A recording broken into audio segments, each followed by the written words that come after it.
کامیابی کے لیے رسول کی اطاعت ضروری ہے۔ ناکام و نامراد ہوں گے وہ لوگ قیامت کے دن جو رسول پاک صلی اللہ علیہ وسلم کی پیروی نہ کریں، آپ کی باتوں پر، ہدایات پر عمل نہ کریں۔ وہاں پر کیا حسرت ہوگی؟ پڑھیے آیت نمبر 27 سے لے کر 30 تک، جس کے اندر کہا گیا کہ اس دن، جب قیامت کے دن جو رسول کی پیروی نہیں کریں گے، کیا ہوگا ان کا حال؟ وَيَوْمَ يَعَضُّ الظَّالِمُ عَلَى يَدَيْهِ يَقُولُ يَا لَيْتَنِي اتَّخَذْتُ مَعَ الرَّسُولِ سَبِيلًا يَا وَيْلَتَا لَيْتَنِي لَمْ أَتَّخِذْ فُلَانًا خَلِيلًا۔ جس دن لوگ پچھتاوے سے، حسرت سے، افسوس سے اپنے ہاتھ چبا ڈالیں گے کہ کاش میں رسول کی اتباع کیا ہوتا، دنیا کے اندر رسول کے نقش قدم پر چلا ہوتا۔ مگر اس وقت ہاتھ چبا ڈالیں یا جسم چبا ڈالیں، کیا کوئی فائدہ ہوگا؟ کیا نتیجہ تبدیل ہوگا؟ اس وقت یعنی آخرت میں صرف نتیجہ دیکھنا ہوگا۔ عمل کی جگہ دنیا ہے، وہاں عمل کا موقع نہیں دیا جائے گا، لیکن افسوس کا وہاں پر لوگ اظہار کریں گے، اور پھر افسوس کا اظہار کرنے کے بعد رسول صلی اللہ علیہ وسلم اپنی امت کے ان لوگوں پر جو آپ کی نافرمانی کرتے رہے، ان کے خلاف شکوہ کریں گے۔ آپ سوچئے وہ وقت جو نفسی نفسی کا عالم ہوگا، ہر ایک یہ کوشش میں ہوگا کہ کسی طرح میری نجات ہو جائے، کوئی ایسا سفارشی ہو جس کی بنیاد پر میری نجات ہو جائے۔ تو رسول پاک صلی اللہ علیہ وسلم اس موقع پر بعض لوگوں کے خلاف شکوہ کریں گے، پٹیشن داخل کریں گے اللہ رب العالمین کی بارگاہ میں، فرمائیں گے وقال الرسول یا ربی ان قوم اتخذوا هذا القرآن مہجورا، کہ جب رسول پاک صلی اللہ علیہ وسلم فرمائیں گے اے میرے رب، میرے پروردگار، میری قوم کے یہ وہ لوگ ہیں، میری امت کے یہ وہ لوگ ہیں جنہوں نے قرآن کو مہجور کیا، یعنی قرآن کو مہجور کرنے والوں کے خلاف قیامت کے دن رسول پاک صلی اللہ علیہ وسلم شکایت فرما دیں گے۔ آپ سوچئے اس آدمی کے بارے میں جس کے خلاف رسول پاک صلی اللہ علیہ وسلم شکایت کریں، اس کا پھر کیا ٹھکانہ ہوگا۔ قرآن کو مہجور کرنے کا مطلب کیا ہے؟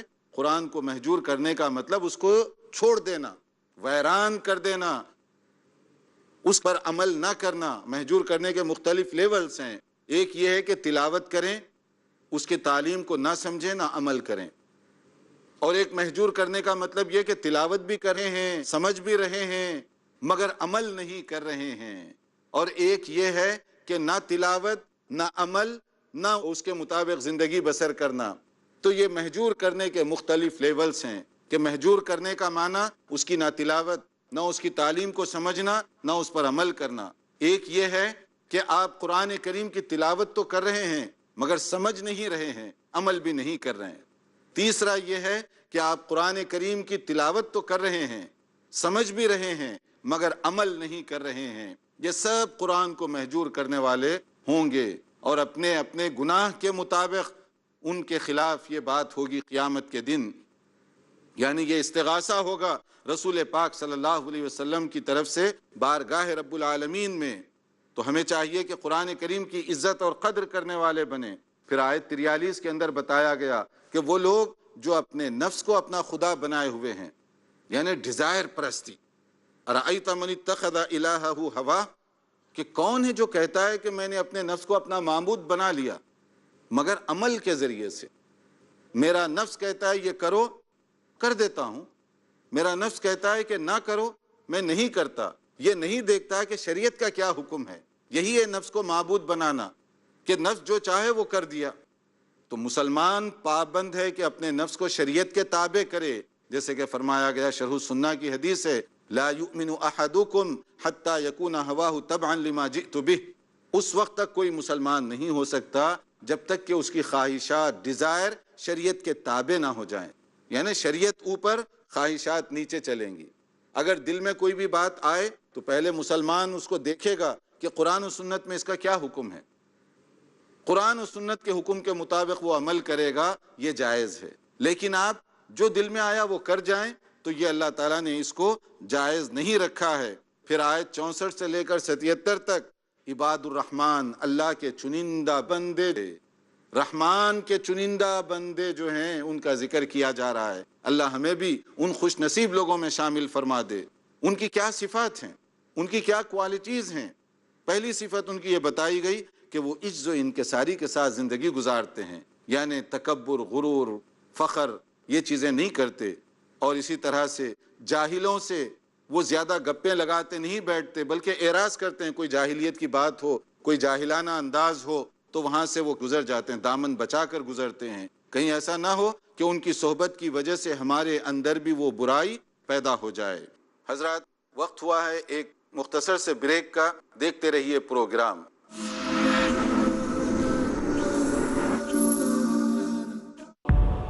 ایثار و ہمدردی، رحمت و برکت، سخاوت و عبادت، صبر و استقامت، پرہیزگاری و شکر گزاری جس کی سوغات ہیں۔ شیخ ثناء اللہ مدنی۔ روزہ، تراویح، اعتکاف اور لیلۃ القدر جس کی خصوصیات ہیں۔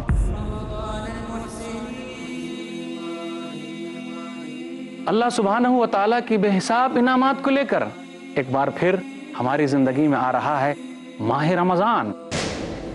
اس مبارک مہینے کی اہمیت کو جاننے کے لیے دیکھیے پروگرام فضائل رمضان۔ فضائل رمضان روزانہ رات 8 بجے اور دوبارہ صبح 9:30 بجے انڈیا میں پیس ٹی وی اردو پر۔ جھوٹ کا اندھیرا کتنا ہی گہرا کیوں نہ ہو، سچائی کی ایک کرن سے مٹا دینے کے لیے کافی ہے۔ ہر پہلو، ہر نظریہ، ہر نقطہ سچ کا، ہر دم، ہر پل، ہر لمحہ سچ کو پیش کرنے کی جستجو۔ آئیے میرے ساتھ اور حق کو جانیے۔ عالم انسانیت کے لیے سچائی کی روشنی۔ ڈاکٹر ذاکر نائک پیش کریں گے اظہار حق، ہر پیر سے سنیچر رات 10:30 بجے اور دوبارہ صبح 8:30 بجے انڈیا میں پیس ٹی وی اردو پر۔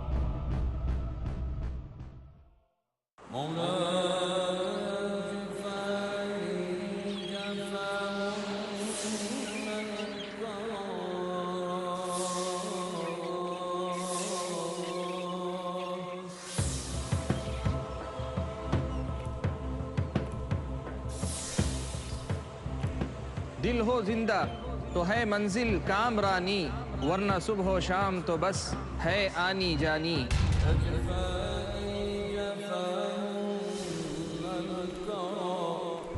دل بیدار ہے مطلوب ربانی، یہی پیغام نبی کا، یہی تعلیم قرآنی۔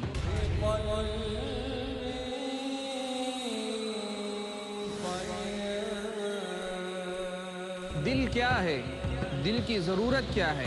دل کی زندگی کیا ہے؟ موت کیا ہے؟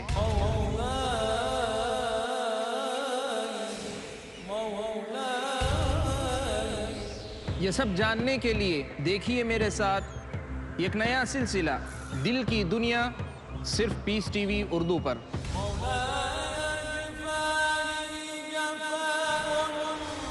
صرف مومنوں کا مقدر ہے ایمان کی لازوال روشنی، جو کرتی ہے آباد دل کی دنیا۔ اگلا پروگرام پیس ٹی وی اردو پر۔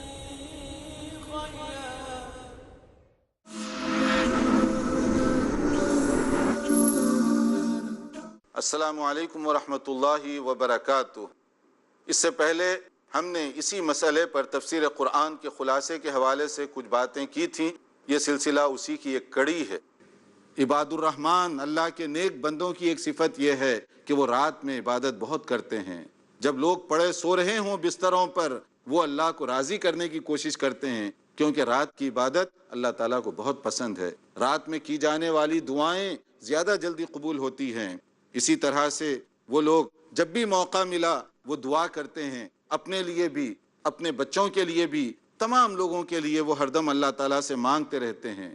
عباد الرحمن کی ایک صفت یہ بیان کی گئی کہ وہ میانہ روی، درمیانی روش سے چلتے ہیں، نہ افراط، نہ تفریط، نہ غلو، نہ ایکسٹریمزم، کیونکہ یہ چیزیں اسلامی مزاج کے خلاف ہیں۔ ہمیشہ آدمی درمیانی راستہ اختیار کرے تو وہ زیادہ فائدے میں رہتا ہے۔ عباد الرحمن کی ایک صفت یہ ہے کہ وہ شرک اور شرکیہ امور سے بہت دور رہتے ہیں، کیونکہ شرک یہ بہت بڑا گناہ ہے۔ اللہ کے مقرب بندے کبھی شرک نہیں کر سکتے، اور اسی طرح سے کسی پر ناحق ظلم اور زیادتی یا مرڈر یا کسی کو کل کرنا، قتل کر دینا، ایسے گناہ کبھی وہ نہیں کرتے۔ زناکاری، بدکاری، آڈلٹری، اس سے وہ پرہیز کرتے ہیں کیونکہ یہ اللہ کی پھٹکار کا ذریعہ بننے والے کام ہیں۔ جھوٹی گواہی کبھی نہیں دیتے، جھوٹی گواہی بہت بڑا گناہ ہے، اس لیے عباد الرحمن کبھی جھوٹی گواہی نہیں دیتے اور لغویات سے، یوز لیس چیزوں سے اپنے آپ کو دور رکھتے ہیں۔ کوئی بھی کام کرنے سے پہلے، کوئی بھی بات کرنے سے پہلے یہ دیکھتے ہیں کہ اس کا فائدہ اور نقصان کیا ہے، بے مقصد چیزوں میں اپنے آپ کو نہیں الجھاتے۔ پھر عباد الرحمن کی ایک صفت یہ ہے کہ وہ اللہ تعالیٰ کی جو پھیلی ہوئی نشانیاں ہیں اس پر ہر وقت غور و فکر کرتے رہتے ہیں۔ ہر چیز کو دیکھ کر وہ اللہ کی معرفت کی طرف ہر چیز ان کو لے جاتی ہے، اللہ تعالیٰ کے وہ قریب بنتے ہیں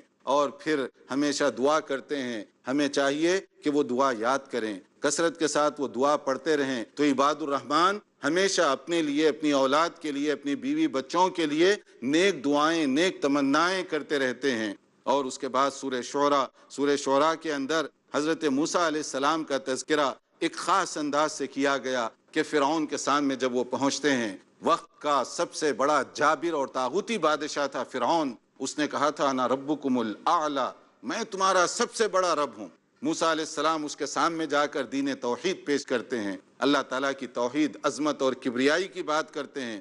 فرعون جاہ و جلال میں آ گیا اور اس نے یہ چاہا کہ جادو کے ذریعے سے موسیٰ علیہ السلام کا مقابلہ کیا جائے، اور جادوگر جب جمع ہوئے، جیسے اس سے پہلے بھی گزر چکا کہ جب جادوگر جمع ہوئے، موسیٰ علیہ السلام نے جب عصا اپنی لاٹھی زمین پر ڈالی تو یہ تو معجزہ تھا۔ میریکل میں اور میجک میں بہت بڑا فرق ہے۔ جادو یہ شیطانی عمل ہے، معجزہ یہ اللہ تعالیٰ کی طرف سے دیا جاتا ہے۔ قدرتی چیز اللہ تعالیٰ کی طرف سے ملنے والے عطیے کا جادو کیا مقابلہ کر سکتی ہے؟ تو اس لیے موسیٰ علیہ السلام کو اللہ نے ایسی کامیابی عطا فرمائی کہ جادوگر اسی میدان میں، مقابلے کے میدان میں سجدے میں گر گئے۔ اس کے بعد فرعون نے ان کو دھمکی دی کہ میں تم کو قتل کر دوں گا، سولی پر چڑھا دوں گا۔ انہوں نے کہا کہ تم جو چاہے کر لو، اب ہمارے دل سے ایمان کی محبت کو نکال نہیں سکتے۔ یہ ہے ایمان کا اثر۔ ایک بار کوئی جو اس کی حلاوت، مٹھاس چکھ لے تو پھر اس کے بعد اس کو کسی صورت میں وہ نہیں نکال سکتا۔ پھر اس کے بعد جب موسیٰ علیہ السلام اپنے لوگوں کو لے کر جا رہے تھے، فرعون نے بھی غرور سے، تکبر سے ان کا مقابلہ کرنا چاہا، مگر جو سمندر موسیٰ علیہ السلام پار کر کے چلے گئے، وہی سمندر فرعون کے لیے قبرستان ثابت ہوا۔ وہاں پر اس کو ڈبا دیا گیا، وہاں پر اس کو غرق کر دیا گیا۔ پھر اس کے بعد حضرت ابراہیم علیہ السلام کا تذکرہ کیا گیا۔ حضرت ابراہیم کا تذکرہ مختلف انداز سے قرآن مجید میں کیا جا رہا ہے۔ ہر جگہ ایک نیا اینگل، ہر جگہ دعوت کا ایک نیا اسلوب، ہر جگہ ایک نیا پوائنٹ۔ یہ نہیں ہے کہ ریپیٹیشن، تکرار نہیں ہے، صرف غور کرنے کی ضرورت ہے کہ حضرت ابراہیم علیہ السلام نے کس کس طرح سے، کون سا انداز اختیار کیا دعوت و تبلیغ کے لیے۔ اللہ تعالیٰ کا تعارف کس شاندار انداز سے فرماتے ہیں کہ رب وہ ہے جو پیدا کرتا ہے، جو موت دے سکتا ہے، ساری زندگی پر، ساری چیزوں پر وہ کنٹرول کرتا ہے۔ مختلف چیزیں کہتے ہوئے ادب دیکھیں، کہتے ہیں وَإِذَا مَرِضْتُ فَهُوَ يَشْفِينِ، جب میں بیمار ہو جاتا ہوں وہ شفا بھی وہی دینے والا ہے۔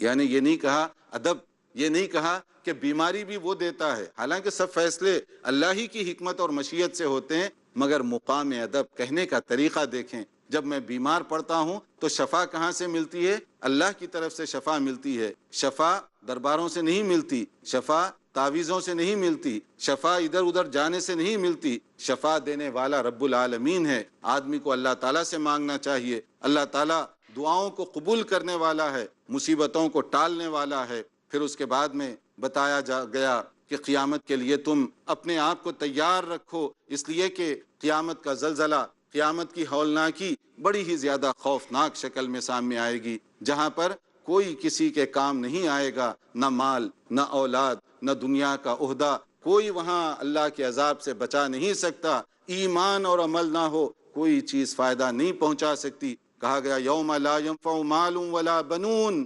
الا من اتى اللہ بقلب سلیم، وہاں نہ مال کسی کے کام آئے گا، نہ اولاد کسی کے کام آئے گی، سوائے اس کے کہ وہاں جس کا دل سلیم ہو، مطمئن ہو، شرک سے پاک ہو، وہی چیز وہاں پر اس کے کام آئے گی۔ پھر انبیاء کرام کی دعوت میں ایک پوائنٹ بار بار اس کا ذکر کیا گیا، وما اسألکم علیہ من اجر ان اجریہ الا علی رب العالمین۔ انبیاء کرام یہ کہا کرتے تھے کہ ہماری دعوت کو تو دیکھو، ہم جو بات کر رہے ہیں اس پر تو غور کرو، ہمیں تمہارے سے کوئی فیس نہیں لینی ہے، ہمیں تم سے کوئی مزدوری نہیں چاہیے، ہمارا اجر رب العالمین دینے والا ہے۔ یعنی ایک داعی کو بے لوث ہو کر اللہ تعالیٰ کے دین کی طرف دعوت دینا چاہیے۔ پھر حضرت شعیب علیہ السلام کا تذکرہ کیا گیا کہ حضرت شعیب علیہ السلام کی قوم میں ایک بگاڑ پیدا ہوا تھا، اور وہ بگاڑ کیا تھا؟ دھوکہ بازی، لوگوں کے ساتھ مکر و فریب، چیٹنگ، فراڈ، یعنی تجارت میں خاص طور پر خرید و فروخت میں دھوکہ بہت دیا کرتے تھے، لین دین کے مسائل میں بہت زیادہ گڑبڑ کیا کرتے تھے۔ شعیب علیہ السلام نے سمجھانے کی بہت کوشش کی، بات سمجھ میں نہیں آئی، چند لوگوں کے علاوہ قبول کرنے کے لیے وہ تیار نہیں تھے۔ پھر کیا ہوا؟ ایک ایسا عذاب آیا ان پر، یعنی پبلک کو دھوکہ دینے کی جرم میں ایسا عذاب آیا، اگر شعیب علیہ السلام کی قوم پر آنے والے عذاب کو ہم سمجھ لیں، کوئی تاجر، کوئی دکاندار، کوئی کسی کو دھوکہ نہ دے، اتنا بڑا عذاب آیا۔ ہوا یہ کہ سخت گرمی پڑی، جھلسا دینے والی گرمی، اس کے بعد بادل چھا گئے۔ اب آپ کو معلوم ہے اگر گرمی زیادہ ہو اس کے بعد بادل چھا جائیں تو بڑی فرحت بخش ٹھنڈی ہوا وہاں سے آتی ہے، لوگ کھینچ کھینچ کر وہاں پر جمع ہوئے، مختلف جگہوں سے جب لوگ وہاں پر جمع ہوئے تو اس کے بعد کیا ہوا؟ وہی بادل پھٹا اور وہاں سے آگ کے شعلے برسنے شروع ہو گئے۔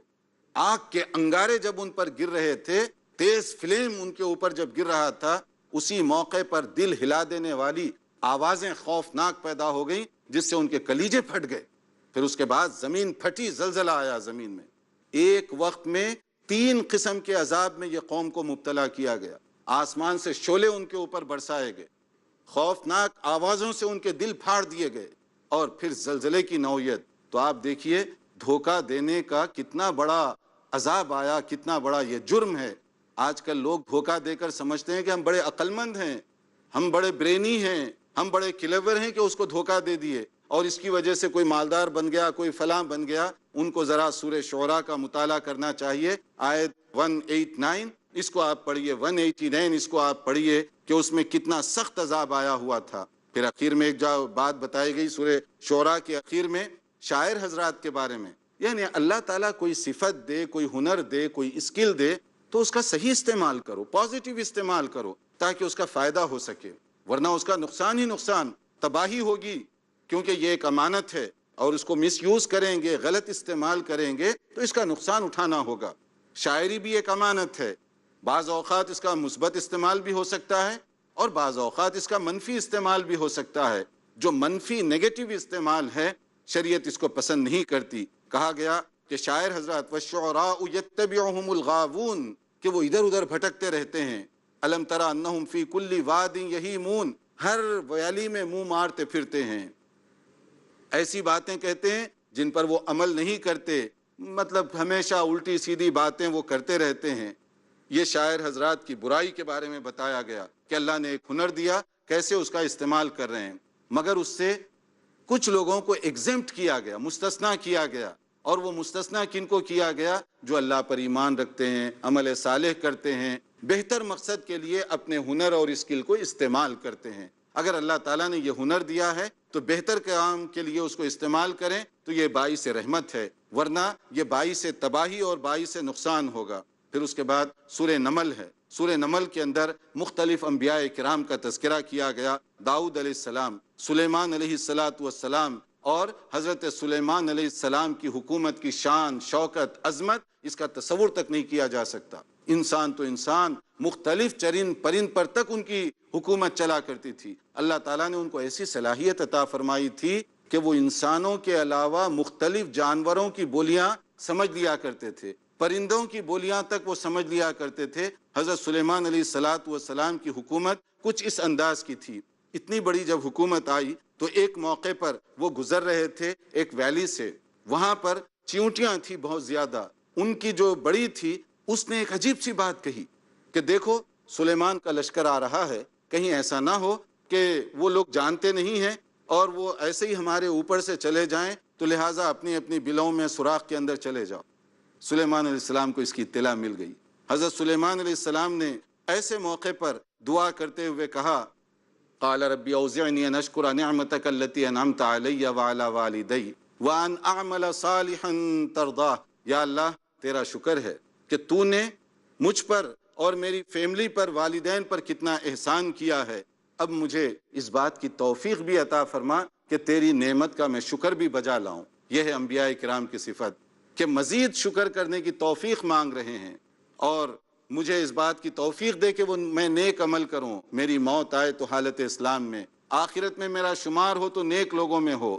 یہی رسول پاک صلی اللہ علیہ وسلم کی بھی عادات تھی۔ جب مکہ مکرمہ فتح ہوا تو بہت بڑی فتح تھی، دنیا کی سب سے مقدس جگہ، اب آپ فاتح کی حیثیت سے، کمانڈر ان چیف کی حیثیت سے مکے میں داخل ہو رہے تھے۔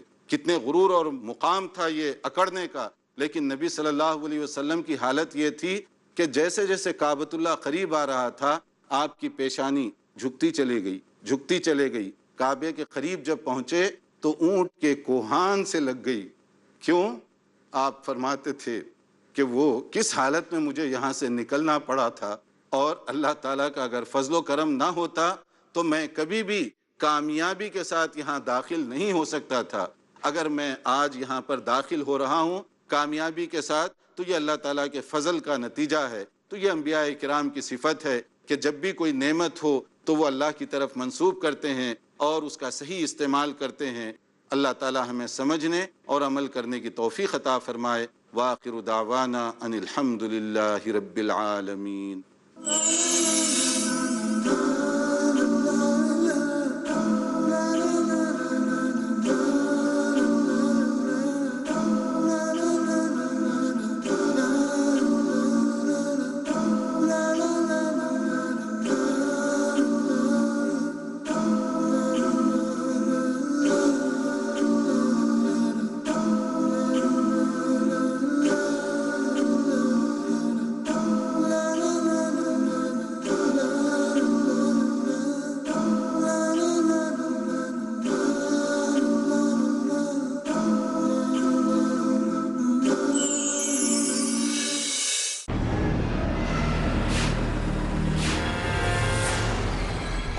جب تک اللہ چاہے گا یہ زندگی کا کارواں یوں ہی چلتا رہے گا، مگر ایک وقت ایسا آئے گا کہ زندگی کے اس میلے میں ہم نہیں ہوں گے۔